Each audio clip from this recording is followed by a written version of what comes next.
What's going on, everyone, and welcome to another episode within our Montreal Expos Out of the Park Baseball 25 expansion series. So we're at roster expansion, year 3, 2026. We're currently sitting 78 and 61, which is good for just a game and a half back of the division lead, but we're in the wild card position at the moment. So we're one of the wild card teams right at this moment, and we are going to take a look at the team. We're going to take a look at the league, and we're just going to see where things stand with just 30 days left. So right off the bat, first you can see we are a game and a half up on the wild card. I'm feeling pretty good. Not great though. Only 2 teams get in, and it's essentially a 3-team race at the moment. Team stats here. We are crushing the ball. We're hitting at a fantastic rate. We're top 2 in really every major batting statistic, and we're even a very good running team. Pitching wise, the starters are doing awesome. The bullpen's doing awesome. But a lot of that is thanks to our defense. We're number 1 in strikeouts, number 2 in defensive efficiency, number 3 in zone rating, and number 1 in errors.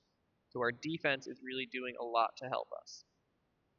So right off the bat here, you can see team leaders. Elly is actually having an MVP caliber season, and it is outstanding. 52 home runs and 134 RBIs with a month still remaining in the season. Adolis Garcia's back there doing incredible at 38 home runs and 90 RBIs. Evan Carter's doing great, 20 home runs, 33 stolen bases. Elly's a 30-30, might be a 40-40 player. Evan Carter is a 20-20, might be a 30-30 player. Dylan Cease pitching outstanding for us. Kumar Rocker's having a good year. Palencia picked up where he left off last year. AJ Puck is starting to figure it out. Caleb Ferguson's figuring it out.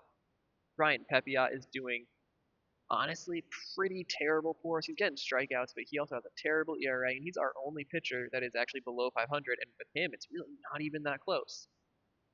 So let's take a look. Let's take a look over here. I just want to show you the team chemistry quick because it is ecstatic. I loaded the team up with good caliber players, and I avoided the poor personalities. So let's come over to pitching. We're just going to look here their full stats. You guys can pause if you want to really hone in on anyone that I didn't highlight here. But you can see Dylan Cease having a great year, 3.7 WAR, 191 strikeouts. He's on pace to be the best pitcher in the single best season pitching in team history so far. Kumar Rocker's closing in on 2 WAR, having a great year. Luis Gill's doing a great job out of the bullpen. Caleb Ferguson's looking like a fantastic stopper. Puck's WAR is actually negative, but I'm really glad with how he's been playing recently. We're going to come over to lineups here. Once again, feel free to stop. Oh, our expansion call-ups are going to be Clayton Andrews. Clayton Andrews was up in majors at the start of the season, kind of struggled, so it's an easy one for us to call up, not burn a 40-man spot, not burn anyone's service time. And then on the batting side, it's Nick Senzel. I like Nick Senzel. I remember in the games when he was a top prospect, when he would kind of turn into an all-star caliber player. Those Reds are super interesting. Senzel and India both looked like potential stars for them. Had great first seasons, and then have just kind of fizzled out since then. But now, enough about that little side story. Harry Ford, doing great. 3.4 WAR, great defense, 20 stolen bases, 361 OBP. Charlie Condon, rookie year. He did spend a little bit hurt, but 23 homers right now. 319 average, 3.4 WAR. Gleyber Torres is doing great for us. He's got 20 home runs. He's hitting the ball pretty well.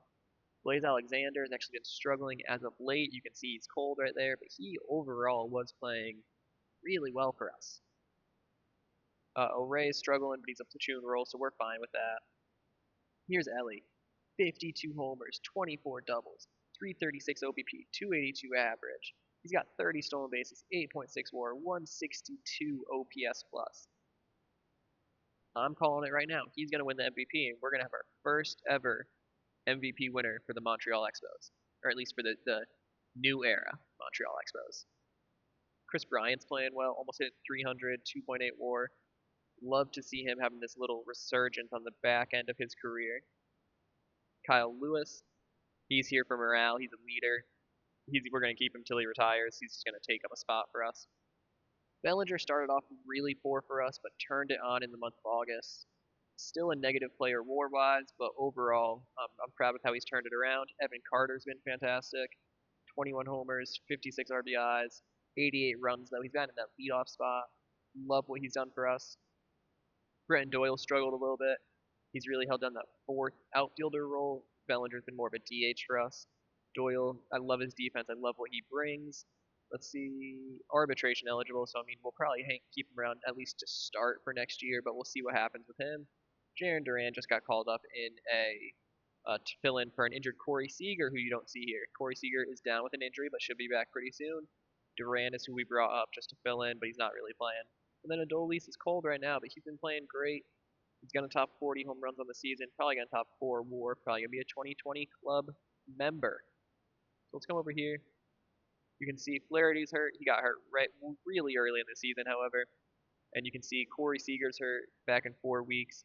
Seager is actually doing pretty well despite defensively dying, and even the batting rating's taking a big hit so far. He will probably end up being an albatross on the contract for us, probably end up manning first base or DH for a bit. He was actually already the DH, so probably not going to ever go back into the field outside of first base. But I like Corey Seager, and I'm more than happy to let him bat around with us for a few years while we have everyone else performing really well. So one big thing I want to cover, we made a couple extensions. So come over to salaries here. You can see right off the bat, Corey Seager, already a long-term. We knew that. Juan Soto, yeah, we retained him. Long-term retention. That's a lot of dead money on the books. But it was how we got Evan Carter. McMahon, 2 more years of that. But if you look towards the bottom here, we got 3 players locked up long-term on what I hope will end up being team-friendly contracts. Evan Carter, 10 years. Charlie Condon, 10 years. Elly De La Cruz, the next 10 years. I think these are pretty good numbers for them. A little higher than what I would have been able to do with the contract renewal and arbitration the first couple years.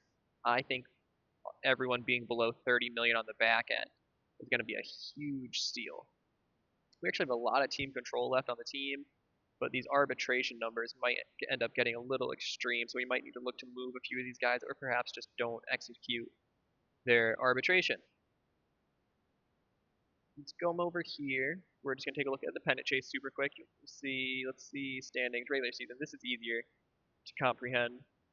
Got the Sox in first with the Orioles close. Twins, Expos, and White Sox. Mariners running away with it.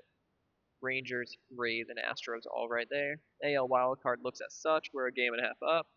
We're in a battle with the Orioles and White Sox, essentially. On the NL side, you got the Mets running away with the East. Milwaukee with a good little distance in the north. The Cubbies are doing pretty well, though. Dodgers running away with it. And then the Braves and Cardinals are actually the top 2 teams, top 2 of the top 3 teams in the NL. That is what their wild card looks like. Really a 2-team race right there. Padres could close. I think anyone below the top 3 in the wild card in either league is pretty much out of it. Let's see league leaders here with 1 month left. With 1 month remaining, Tyler Freeman is killing it as far as the average goes. Elly is doing a great job leading the league in home runs with Wyatt Langford right there. Wyatt Langford might have 3 straight years finishing runner-up in the AL MVP. Elly, RBIs, Acuna and Langford. Elly killing it in WAR with Wyatt number 2. Got a feel for Wyatt Langford. Langford leads the league in runs. Corbin Carroll leads in stolen bases. Evan Carter not far behind. Is that JP? No, it's Justin Crawford. Of course, Justin Crawford, Carl's son. We've gone over this. James Outman and is that Cade Williams? Carson Williams already with 200 Ks. OPS plus, Acuna, Langford, Tucker, De La Cruz. Elly's defense, I think, is what really separates him, because he might get a gold glove at shortstop this year. He is that good of a defender for us. Freed for ERA, Nola for wins, Clase for saves. Schultz, none of our pitchers really showing up here. Cease for 1 complete game. Cease is 5th in strikeouts. Max Fried with 3 complete games. Taj Bradley with 2. Mizorowski leading in walks. Tiedemann is the new Spencer Strider. I think Jared Jones is having a great year. Jordan Montgomery, Framber Valdez. I think it's going to be Schultz, and it might be these top 2 here that get the Cy Young. I think Tiedemann's got to be up there, though. Just off the sheer K numbers.